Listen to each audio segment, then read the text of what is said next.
शांत हो जाओ, हवा को महसूस करो, अपने दोनों हाथ अपनी जांघों पर रखो और इस क्षण में पूरी तरह उतर आओ। क्योंकि अब जो कथा मैं तुमसे कहने जा रहा हूं, वह कोई कल्पना नहीं, बल्कि वह दर्पण है जिसमें अगर तुमने ध्यान से देखा तो हो सकता है तुम खुद को देख लो। यह वह कहानी है जो सदियों से बार बार दोहराई गई है, लेकिन कभी पूरी कही नहीं गई। वह व्यथा है जो हर स्त्री की मुस्कान में छिपी होती है, लेकिन जिसे सुनने वाला कोई नहीं होता। कल्पना करो एक ऐसी स्त्री की जिसने जन्म लेते ही एक नाम नहीं, एक भूमिका ओढ़ ली, बेटी की, बहन की, पत्नी की, मां की।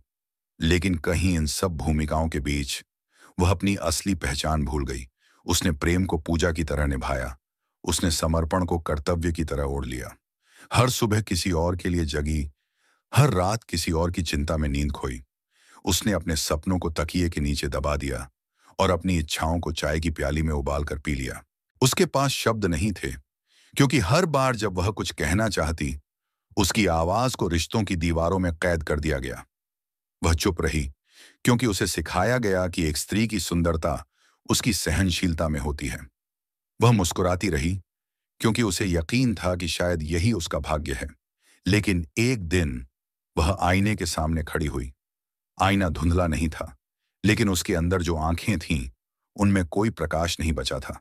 चेहरे पर वही पुरानी मासूमियत थी, पर अब उस मासूमियत के पीछे एक थका हुआ संसार था। उसने खुद से कोई प्रश्न नहीं किया, क्योंकि वर्षों से उसे यही सिखाया गया था, प्रश्न स्त्रियों का काम नहीं होता, बस सहो और चुप रहो। लेकिन उस दिन शायद पहली बार आईने में झांकते हुए उसके भीतर से एक अपरिचित स्वर उठा। एक धीमा पर गूंजता हुआ सवाल, मैं कौन हूं? वह प्रश्न छोटा था, पर उसका कंपन इतना तीव्र था कि उसके वर्षों के मौन को चीर गया।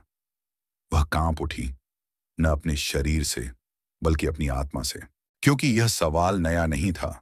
वह तो उसके भीतर सदियों से दबा पड़ा था। बस अब जाकर उसे सुनने की हिम्मत हुई थी। क्या यही प्रेम है, जहां तुम किसी और के लिए इतनी मिट जाओ कि अंत में जब खुद को देखो तो पहचान में ही ना आओ? क्या यह वह त्याग है जिसे समाज ने आदर्श बताया है, या यह एक संस्कृति में पगी हुई आत्महत्या है, जहां स्त्री को अपने ही होने की स्वीकृति नहीं? क्या प्रेम का मतलब इतना ही है कि वह सिर्फ देती जाए, और बदले में जब कुछ न मिले तो भी वो कहे, कोई बात नहीं? नहीं, ये प्रेम नहीं है। ये एक ऐसा पिंजरा है जो सोने का तो है, पर भीतर से सड़ा हुआ है। आज मैं तुम्हें यह कहानी इसलिए नहीं सुना रहा कि तुम्हारा मनोरंजन हो।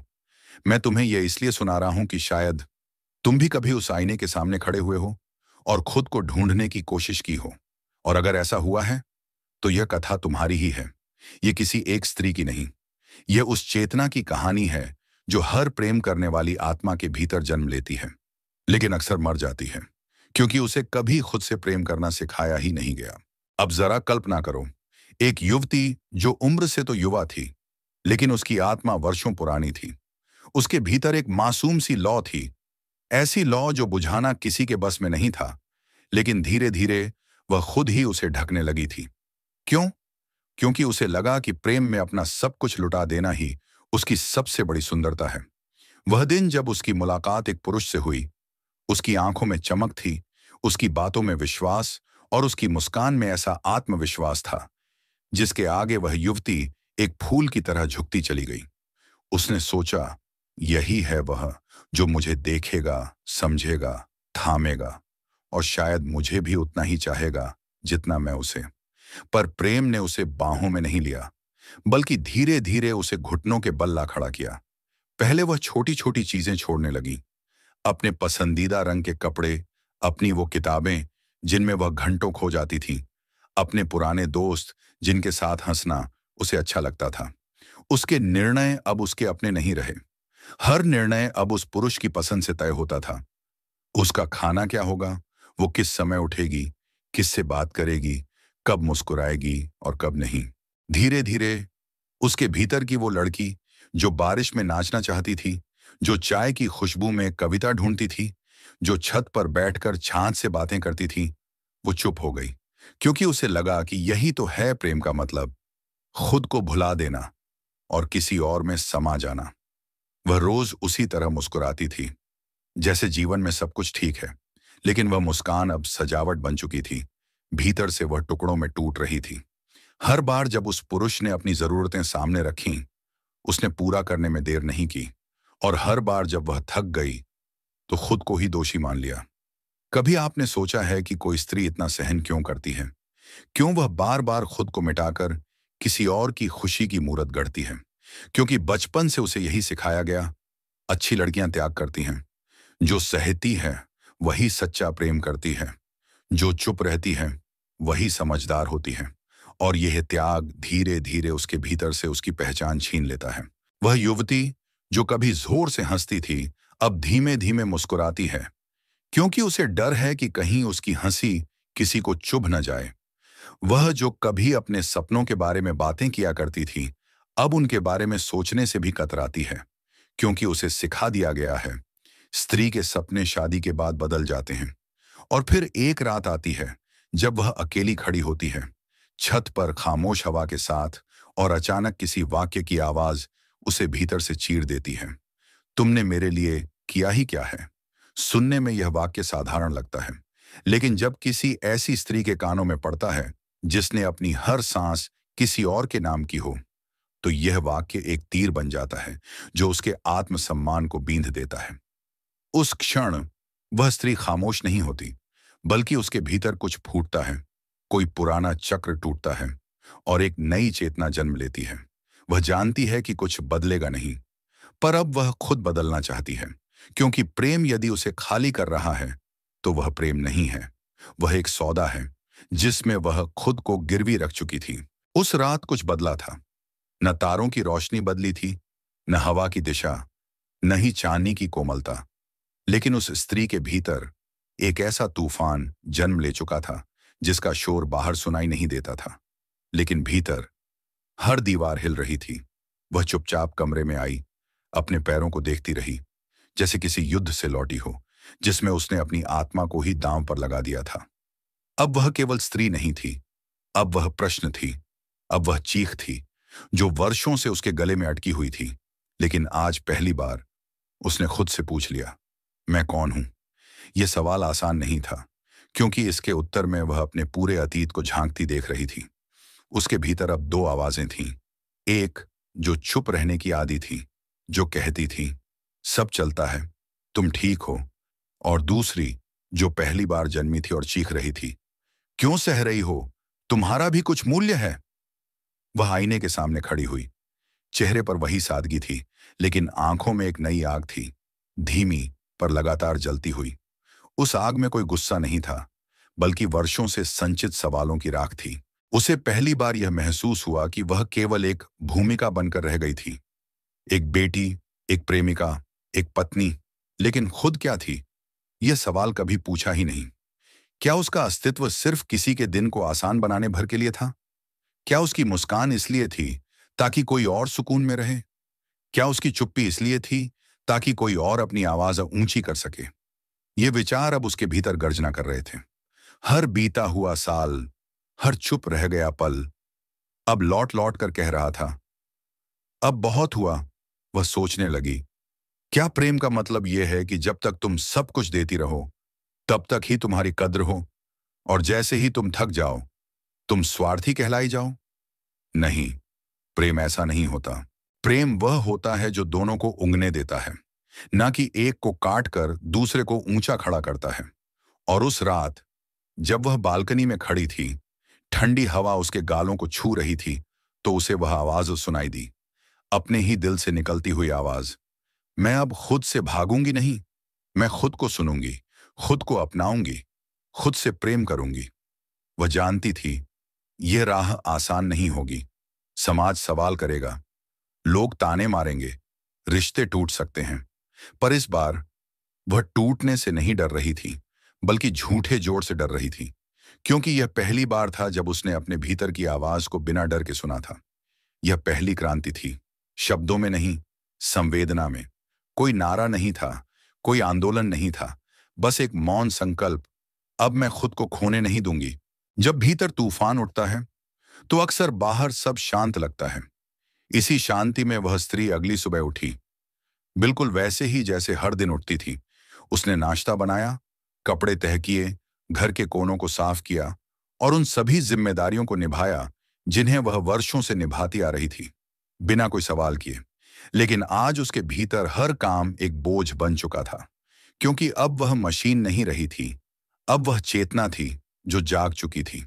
उसके हर स्पर्श में अब थकावट नहीं, एक चुप्पा विद्रोह था। हर मुस्कुराहट के पीछे अब एक गूंगी चीख थी, मुझे भी सुनो। और फिर उसी दोपहर, जब वह एक पुराने लकड़ी के संदूक में कुछ पुराने कपड़े ढूंढ रही थी, उसके हाथ एक किताब से टकराए। बिल्कुल धूल भरी, कभी खुली नहीं गई थी, लेकिन जैसे उसी क्षण के लिए वह किताब वर्षों से इंतजार कर रही थी। उसने किताब उठाई। उसके पन्ने पीले थे, लेकिन उनमें जो शब्द छपे थे वे आज भी जीवित थे। उसने पहला वाक्य पढ़ा, अगर प्रेम तुम्हें खो देता है तो वह प्रेम नहीं, वह एक सौदा है। उसके हाथ कांप गए, उसके रोंगटे खड़े हो गए, क्योंकि उन शब्दों में उसे अपना ही जीवन दिखाई दिया। हर पंक्ति, हर अनुच्छेद जैसे उसके भीतर दबी हुई वेदनाओं को नाम दे रहा था। वह किताब कोई साधारण पुस्तक नहीं थी, वह एक दर्पण थी जो उसकी आत्मा को दिखा रही थी जैसी वह थी, बिना श्रृंगार, बिना झूठ। वह पढ़ती गई, घंटों तक, बिना रुके, बिना पलकें झपकाए। उसके भीतर की हर भावना, हर चोट, हर आंसू अब शब्द बनकर उसके सामने खुल रहा था। उस ज्ञान ने उसे सिखाया कि प्रेम कोई गुलामी नहीं है। प्रेम में समर्पण हो सकता है, लेकिन आत्मविस्मृति नहीं। जब एक स्त्री केवल देती है और बदले में अपनी पहचान खो देती है, तो वह प्रेम नहीं करती, बल्कि खुद से गद्दारी करती है। उसने महसूस किया, अब तक वह जिस चीज को प्रेम समझती रही, वह वास्तव में एक आदत थी, किसी और को प्राथमिकता देने की आदत। उसे अब समझ आया, दूसरे को खुश रखना सुंदर हो सकता है, लेकिन अगर खुद को खोकर वो खुशी मिलती है, तो वो खुशी नहीं, मोह है। और मोह हमेशा तुम्हें तुम्हारे असली मार्ग से भटका देता है। उसे महसूस हुआ, जिस दर्द को वह अब तक छुपाती आई थी, वह दर्द उसका शत्रु नहीं था। वह दर्द तो एक पुकार था, उस आत्मा की जो कह रही थी, अब मुझे सुनो। उस दिन पहली बार उसने खुद को एक इंसान के रूप में देखा, न कि किसी रिश्ते की भूमिका में। उसे समझ आया, वह केवल प्रेमिका नहीं है, वह केवल पत्नी नहीं है, वह केवल सहारा नहीं है, वह एक पूर्ण ब्रह्मांड है। और अगर वह खुद से जुड़ी नहीं, तो उसका दिया हुआ प्रेम भी अधूरा होगा। कितना विचित्र है ना, हम दूसरों से जुड़ने के लिए अपने आप से रिश्ता तोड़ देते हैं। उसने वही किताब अपने सीने से लगाई, जैसे वर्षों से खोई हुई मां की गोद मिल गई हो। और तभी उसने चुपचाप आंसुओं में भीगी मुस्कान के साथ कहा, अब मैं जाग रही हूं। जब आत्मा एक बार जाग जाती है, तो फिर वह पुराना जीवन जीना असंभव हो जाता है। उसे अब वही शब्द, वही लोग, वही घर, सब कुछ जाना पहचाना होते हुए भी अजनबी लगने लगता है। उस दिन के बाद वह स्त्री वही काम करती रही, वही रसोई, वही धुले हुए कपड़े, वही घर की चुपचाप व्यवस्था। लेकिन अब उसके भीतर वह नहीं रही थी जो कल थी। उसके भीतर अब एक नई स्त्री जन्म ले चुकी थी, जो अब सुनने के बजाय बोलने के लिए तैयार हो रही थी। हर वह कार्य जिसे वह वर्षों से कर्तव्य समझती थी, अब उसे आदत की बेड़ियां लगने लगा। हर वो जगह जहां उसने कभी सुकून पाया था, अब उसके लिए एक जेल की तरह बन चुकी थी। उसके मन में अब एक ही वाक्य घूमता था, क्या मेरा अस्तित्व सिर्फ दूसरों की सेवा करने के लिए है? वह समाज से नहीं डर रही थी, वह खुद से डर रही थी। कहीं फिर से वह उसी चुप, समझौता करती, खुद को मिटा देने वाली स्त्री न बन जाए। लेकिन यह यात्रा आसान नहीं थी। उसने पहला कदम उठाया। उसने खुद से वादा किया, अब मैं खुद से प्रेम करूंगी। लेकिन यह वादा करना आसान था, उस वादे पर चलना सबसे कठिन था, क्योंकि समाज के पास हर बोलने वाली स्त्री के लिए एक नाम होता है, बिगड़ी हुई, स्वार्थी, अकेली रह जाएगी। उसने महसूस किया, लोग तब तक उसे पसंद करते थे जब तक वह चुपचाप सब सह रही थी। लेकिन जैसे ही उसने अपने लिए जीना शुरू किया, जैसे ही उसने ना कहना सीखा, वही लोग उसके चरित्र पर सवाल उठाने लगे। उसके आसपास की दुनिया उसे फिर से पुरानी बनाने की कोशिश कर रही थी, कभी प्रेम के नाम पर, कभी रिश्ते के नाम पर, कभी मर्यादा के नाम पर। लेकिन अब वह अपने भीतर के जंगल में पहली बार अकेली चल रही थी। वह जानती थी, इस रास्ते पर कोई फूल नहीं बिछे होंगे। ये कांटों से भरा था, लेकिन ये कांटे अब उसे डरा नहीं रहे थे, क्योंकि वह जान चुकी थी सबसे बड़ा डर तो अपनी ही असलियत को अनदेखा करना है। हर सुबह अब उसके लिए एक परीक्षा थी। वो आवाजें जो पहले बाहरी थीं, अब अंदर से आने लगी थीं। क्या तू सही कर रही है? क्या इतना सब छोड़कर कुछ पाएगी? क्या अकेलापन तेरे लिए सहने योग्य होगा? लेकिन फिर भी हर सुबह वह उठती थी। वह आईने में खुद को देखती थी और कहती, मैं अब एक परछाई नहीं हूं, मैं अब स्वयं हूं। उसने छोटे छोटे बदलावों से शुरुआत की। वो कपड़े पहनने लगी जो उसे पसंद थे। वो चाय बनाई जिसमें उसकी पसंद की अदरक थी। वो किताब खोली जिसे वह वर्षों से पढ़ना चाहती थी। और सबसे जरूरी, उसने मौन में खुद से बात करना शुरू किया।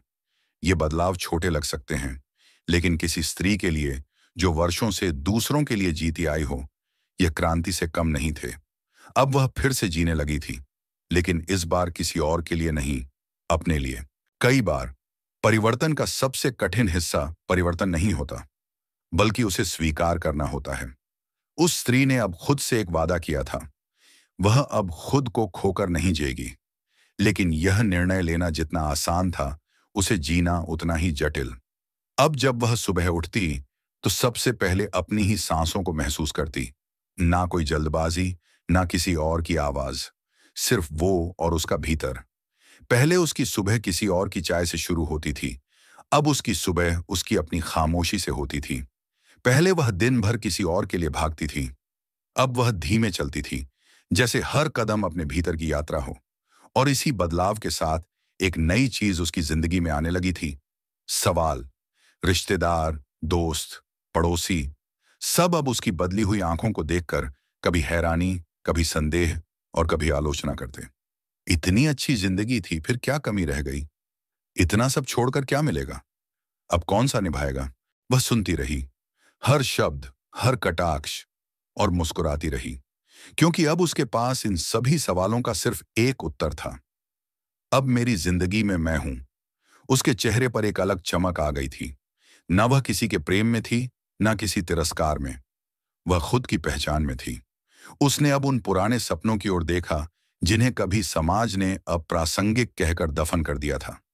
वह फिर से चित्र बनाने लगी, फिर से कविता लिखने लगी, फिर से अकेले कैफे में बैठकर चाय की गर्मी में अपने भीतर की बातों को सुनने लगी। ये सब बहुत साधारण लगता है, लेकिन एक स्त्री के लिए जो वर्षों से किसी और की धड़कनों पर जिया हो, ये हर क्षण एक क्रांति जैसा होता है। वह अब किसी के जवाब का इंतजार नहीं करती थी। उसने खुद को स्वीकार कर लिया था। और जब कोई व्यक्ति खुद को पूरी तरह स्वीकार कर लेता है, तो फिर दुनिया की मंजूरी सिर्फ एक शोर बनकर रह जाती है, जो भीतर की शांति को डगमगा नहीं सकती। अब जब कोई कहता, तुम बहुत बदल गई हो, तो वह मुस्कुराकर कहती, नहीं, अब मैं असली हो गई हूं। उसके जीवन में अब कोई बड़ा रिश्ता नहीं था, कोई बाहरी समर्थन नहीं था, लेकिन जो था वह पहले से कहीं अधिक मूल्यवान था, खुद से संबंध। अब वह अकेली थी, लेकिन यह अकेलापन उसे डराता नहीं था, बल्कि ये एक प्रसाद जैसा लगता था, जो उसे भीतर के गूंगे प्रश्नों के उत्तर दे रहा था। कभी कभी वह बालकनी में बैठी होती, किताबों में खोई होती, उपनिषद, ध्यान की गूढ़ पंक्तियां, संतों के अनुभव, और हर शब्द ऐसा लगता जैसे वह वर्षों से उसी के लिए लिखा गया था। उसने महसूस किया कि स्त्री केवल देने वाली नहीं होती, वह खुद प्रेम की ऊर्जा होती है। और अगर वह खुद से जुड़ी ना हो, तो उसका दिया हुआ प्रेम भी अधूरा होता है। अब अगर कोई उससे पूछता, तू क्या चाहती है, तो वह कहती, मैं कुछ नहीं, मैं बस मैं बनकर जीना चाहती हूं। उस दिन वह स्त्री पार्क में अकेली बैठी थी, अपनी स्केच बुक के साथ, कुछ रंगों के बीच, एक शांत सी हवा की गोद में। वह अपने भीतर उतरती जा रही थी। वो अब पहले जैसी नहीं दिखती थी। ना चेहरा बदला था, ना चाल, लेकिन जो बदल गया था वह था उसकी आंखों का प्रकाश। अब उसमें डर नहीं था, ना ही उम्मीदों की बेड़ियां थीं। अब उसमें केवल स्वीकृति थी, जैसे नदी जानती है कि उसे बहना है, चाहे उसके मार्ग में पहाड़ आए या खाइयां। वहीं पास एक वृद्धा बैठी थी। उसने ध्यान से उस स्त्री को देखा और धीमे से कहा, बेटा, तेरी आंखों में कुछ है, जैसे तू बहुत दूर से लौटी हो। वह स्त्री मुस्कुराई, धीमे, शांत, आत्मा से भरी हुई, और बोली, मैं अपने आप से मिलने गई थी। उस वृद्धा की आंखें भर आईं। वह चुपचाप सिर हिलाकर चली गई, जैसे वह किसी दिव्य रहस्य को समझ चुकी हो। और वही क्षण उस स्त्री के भीतर एक और सत्य की मशाल जलाकर गया। उसे अब समझ में आ चुका था, जब कोई स्त्री खुद को स्वीकार करती है तो वह केवल खुद को नहीं बदलती, वह हर उस स्त्री को शक्ति देती है जो अभी भी चुप है, टूटी हुई है या अपने अस्तित्व को भुला चुकी है। उसने महसूस किया, सदियों से स्त्रियों ने प्रेम किया है, लेकिन खुद से प्रेम करना उन्हें सिखाया ही नहीं गया। उसे अब दुनिया की मंजूरी की जरूरत नहीं थी, अब उसे खुद की नजर में सच्चा बनना था। अब वह प्रेम से भागती नहीं थी और न ही किसी की बाहों में सुरक्षा ढूंढती थी। उसे पता चल चुका था कि सबसे गहरी सुरक्षा आत्मा की शांति में होती है। जो रिश्तेदार पहले हैरान थे, इतनी जिम्मेदार, आजाद और आत्मनिर्भर कैसे बन गई, उन्हें वह अब कोई उत्तर नहीं देती थी, बस मुस्कुराकर कहती, क्योंकि अब मैंने अपने भीतर उतरना शुरू किया है, और जब भीतर उतरते हैं तो दुनिया की ऊंचाइयों की जरूरत नहीं रहती। अब वह खुद को किसी खांचे में ढालने की कोशिश नहीं करती थी। उसे अब यह सत्य पूर्ण रूप से स्पष्ट हो गया था, एक स्त्री को किसी सांचे में नहीं बांधा जा सकता। अगर वह चाहे तो वह प्रेम कर सकती है, गृहस्थी चला सकती है, संसार को संभाल सकती है, लेकिन अपने अस्तित्व की कीमत पर नहीं। अब उसकी आंखों में कोई शिकायत नहीं थी, ना कोई डर, सिर्फ एक शांत नदी की तरह स्वीकृति थी।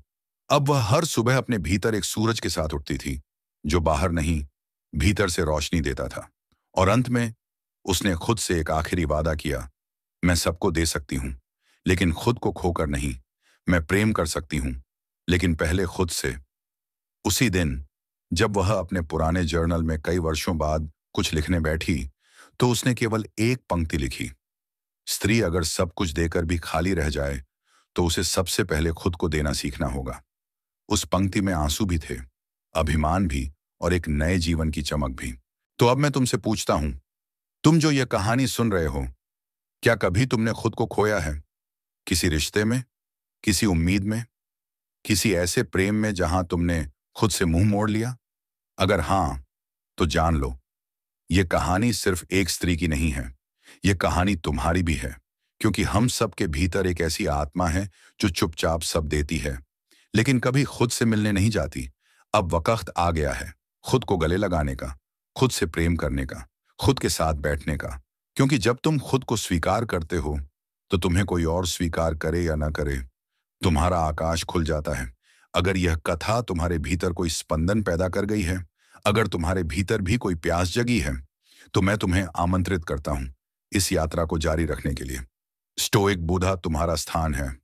यहां हम कहानियां नहीं सुनाते, हम आत्मा को जगाते हैं।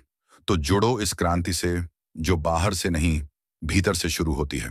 क्या तुम तैयार हो?